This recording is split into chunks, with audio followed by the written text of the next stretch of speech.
So I'll just open it up. This is the dialogue part of the class, and I often find there's a group intelligence here at work, and sometimes what I say, I'll be kind of thinking down a particular tangent, and something someone will say in the group will take us in a different direction, a different dimension that's also very valid and actually needed in terms of filling this topic out. So you're essential to what I do here. I think it was interesting where you took the concept of faith and equated to trust, because that's how I think of it. I think faith really is about trust, but I think of it as trust in the okayness of the universe. Yeah. Okay, that when we die, it's not something to be scared of. So it's about so I feel like what I heard was you're taking it in a direction of, and maybe that just is tonight, how we respond to any one situation, and comfortable or not comfortable, or open. Yeah. But I just, there's some bigger thing to me that's about faith. There is. The world is okay. That Yeah, there that it is. will be okay. It's going to be okay. I think I'm starting where I am because I think there needs to be small moments many times for that sense of okayness to really have root. And, kind of coming from a Buddhist context or Buddhist background, it's a little harder to talk about what is it one trusts in when one trusts in the universe. Obviously, we don't trust that we're going to survive.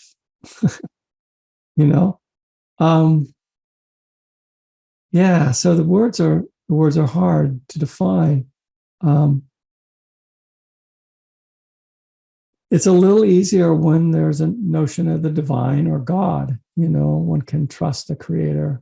One can trust that things are made in a intelligent way. And often that's what's offered in religious traditions, is just a certain notion of God as trustworthy. And usually along with that, there's usually a writing that's trustworthy and an institution that's trustworthy, so forth. And in Buddhism, it's a little harder to talk about it. If I say the heart is trustworthy, what will people understand about that? What will people understand who fell in love once and it was a disaster? Does that mean the heart's not trustworthy? What if they lost their mother at an early age? And there's a real aching somewhere in them where there was this loss. And they sort of, the heart can sometimes feel like a dangerous place. So that word is really difficult. And yet I keep coming back to it, that there is something right in the core of us, which is trustworthy. And it is actually the evidence that the universe is trustworthy as well, because we didn't make ourselves. We are actually connected here. We arose in this world and we are a part of it. And so as we kind of find our trustworthiness inside, we also can begin to have some confidence in everything that's surrounding us. Does that make sense, Kate? So you might say this is a grassroots approach to faith rather than a top-down kind of approach, where one gains confidence and gains self-understanding as a part of this. But if I don't get to your question, keep bringing it up. Okay. Yeah, thank you. Yeah, keep Thank bringing you. it up because it is very good. important. It's Yeah. good. All right, Mickey. Don't come from Buddhist tradition. Yeah, hi. Um, I really like that. I mean, the way you talked about trust, because usually when we approach the topic of faith, it has to do with the future. Mhm. We believe, and yet that's not what I heard you talk about at all. You said it in terms of trusting our ability to meet life challenges. And that's much more of a present kind of Yes. and faith. It's not a faith in the future. Thanks for pointing that out. That's I really really like that. And really also, important. I thought the connection with trusting yourself is connected to intuition, because then you can say, oh, you can act from your heart or your intuition when you really are confident, you're trusting yourself. And I guess to get to that self-trust, it takes some, self-knowledge and acceptance It does. of what And some skillfulness in knowing yourself and knowing what in yourself is trustworthy, because not everything in ourselves is trustworthy. Right. But acknowledging that this is skillful, this is unskillful. Yeah. Ooh, that's the unskillful part of myself. Yeah. So I love these connections you're making. Thank you. Yeah. I mean, I think sometimes people lose their faith because of this whole future thing, because we sort of feel like we can trust life if it turns out the way we want and the way we envision, and if our plans come about, and so we're always like imagining the future. The future only exists in our imagination. It doesn't actually exist. In fact, it's only something that is in our imagination. We get very attached to it, very attached to what we've just imagined is going to be. And we feel betrayed by life when our futures are shattered, as they commonly are, because reality didn't sign on to this deal. Reality hasn't signed on to giving us the future that we've imagined, or we think we deserve, or that we want. It hasn't signed on the contract there. And so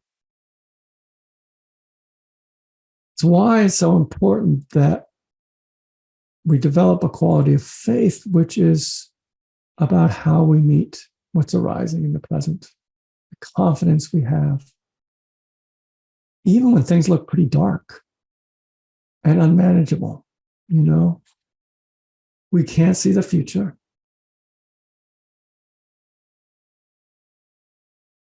But when we approach the present with this quality, we can act in whatever way is really skillful in that present moment. And in some sense, not necessarily know everything that's going to come from it. Very different way to live.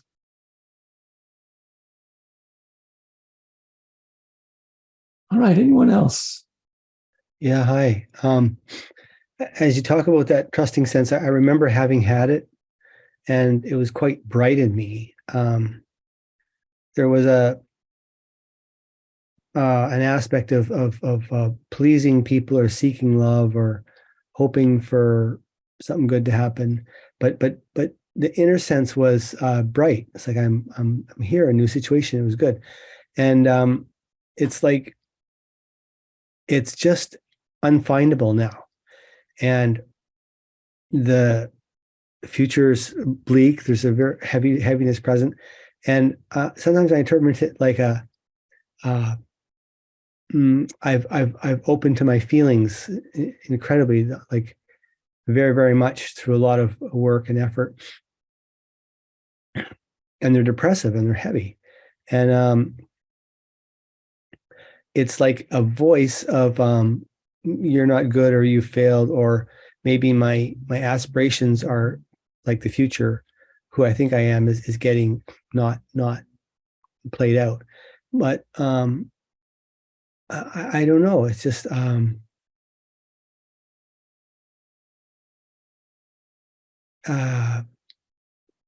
my trust, or my system does not trust me, or my choices. Maybe my mind has done a lot. Your mind, yeah, your mind My turns against mind you. is really was strong, I guess. It is, yeah. And heart is putting out messages, and mind is just steadfastly not listening to them and carrying on in a certain way. Well, my nights, instead of having difficult dreams, I usually have inspiring, happy, or light, gentle, communal dreams, or there's a figure who has meaning, and then I wake up happy and a little bit inspired, energetic in the morning, and then through the day it gets heavy again. Okay. Yeah. Yeah, that's enough. Just personal experience. Yeah. So maybe what would be helpful is to notice that which shuts you down. From a point of view that it is in some way not trusting and trying to keep everything, how can I say it? By keeping everything dark, it makes it predictable. Yeah, I heard you say that. I really Something took very that in. predictable about And the negative mind. and my patterns in a day are very circumscribed, they're very small. Yeah. And how But I often do does the break out mind go and into the tell a friend or future? do something. How often does the mind go into the future and tell you, for example, that you're going to mess this up? You know, when In a very, very big way. yeah, but do you see how that's not about the present moment? Yeah. It's like creating this imaginary something. Well, in the present moment, there's heaviness and discomfort in the body, and yeah, uncomfortable perceptions. I'm drawn to like broken branches, or little dead animals, or dead flowers. Yeah. Like, and just some of that is momentum. You know, there's a momentum of the negativity in the mind, and then you start to think negative thoughts. You start to see broken things, broken branches. Yeah. You're kind of in that stream. And so just the moment of stepping back, seeing what's being painted over reality. Just stepping back and seeing, okay, there's all this sort of stuff. Can I have contact with the present moment apart from that? Could I have contact with a breath? Could I have contact with a beam of light? Could I have a contact with just the feeling of my feet walking from one room to another? Well, often when there's this kind of negative energy, it has a lot of momentum. It's very seductive. And but so much of its power is based on the fact that you believe it. It's like a movie that you're watching and you don't know you can step away from. And the only way to really step away from it is usually really simple ways that you contact the present moment that feed you. Do you know what I mean by feed you? Well, I'm not getting fed. I touch the story and I pull away from it because I know it has momentum, and I know it's a painting. Yeah. Some of the darker thoughts have stopped owing to my efforts to just keep seeing it as a story and touching my feet and being with it, Yeah. my dog, or being with the moment. But the thing, the non-nourishment, inability to touch beauty is so persistent. And when a little bit of beauty or a little bit of Mhm. tenderness comes, Yeah. I let it in. I cherish it. I go, wow. Beautiful. Right. Yeah. And If there's that's just all I like a can say. beam that, I just, breaks into that depression, let what? that touch you. Yeah. I'm finding speaking to young people helps Mm. tremendously. They're not, they're in a time of connection to themselves, and maybe hopefulness for the future or whatever. But it's really, it's a power that emanates from them. It's very lovely just in itself. Yeah. No, that's an excellent thing, to become attuned to people who are in that kind of trust or confidence. Yeah. There's a contagion to it. Yeah. Yeah. Thank you. Oh, all right. You're welcome.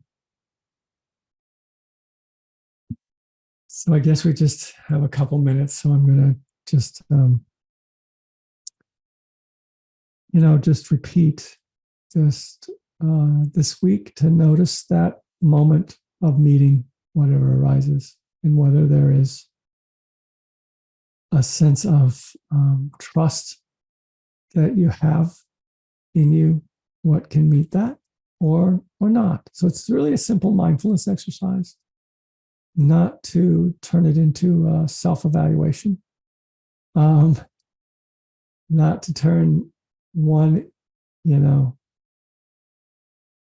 confidence is the thing to get and the other is the thing not to have. The mind does that very easily, but just rather by way of paying attention to notice when you can actually meet what's arising and get information about that. All right, everybody, be well. Take care. I'll see you next week.